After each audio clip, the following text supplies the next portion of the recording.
en parallèle, on passe à une définition du cloud. Là, ça se complique déjà un peu. Pourquoi? Parce que vous avez un très très grand nombre de clouds différents et un certain nombre d'options et de choix qui s'offrent à vous. Alors, déjà, on va parler des trois typologies de cloud mis à disposition de nos clients.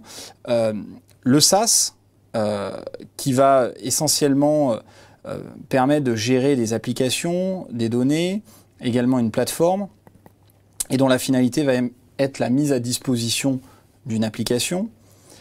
On a donc un autre système qui va être plutôt le PaaS, où là, l'idée c'est de mettre à disposition du middleware, système d'exploitation, une infrastructure cloud, et où véritablement la finalité est la mise à disposition d'un environnement d'exécution. Et pour finir, on a ce qu'on appelle le IaaS, qui là est plutôt la mise à disposition d'une infrastructure informatique correspondant à des couches comme de la virtualisation, du matériel, du stockage ou du réseau.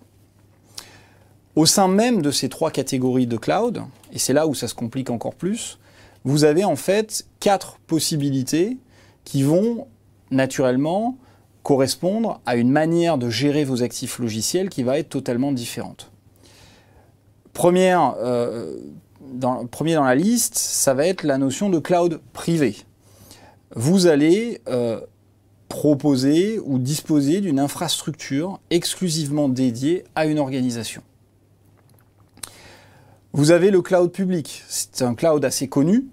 Pourquoi? Parce que c'est effectivement une infrastructure accessible par un large public d'utilisateurs et souvent mis à disposition par des éditeurs de logiciels dont Microsoft naturellement fait partie. Vous avez le cloud communautaire, différent, une infrastructure dédiée à un groupement d'organisations ayant des intérêts communs.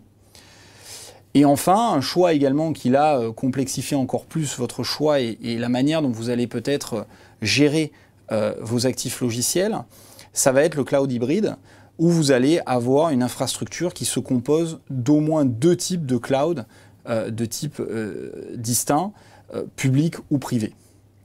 Quand on a déjà expliqué ces éléments, on comprend qu'effectivement, on a le choix quand on part sur le cloud. Et qui dit choix implique naturellement de la flexibilité, mais aussi de la complexité.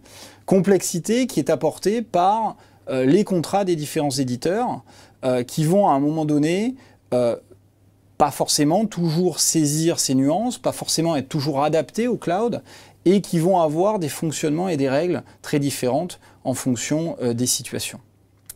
Alors cet extrait, il est justement issu du guide AFNOR dont je parlais, les bonnes pratiques de déploiement du SAM dans le cloud, qui était, ce que je disais en introduction, une table ronde travaillée en collaboration avec un certain nombre de partenaires, de clients et également d'éditeurs de logiciels pour essayer justement de démocratiser l'approche du SAM dans le cloud.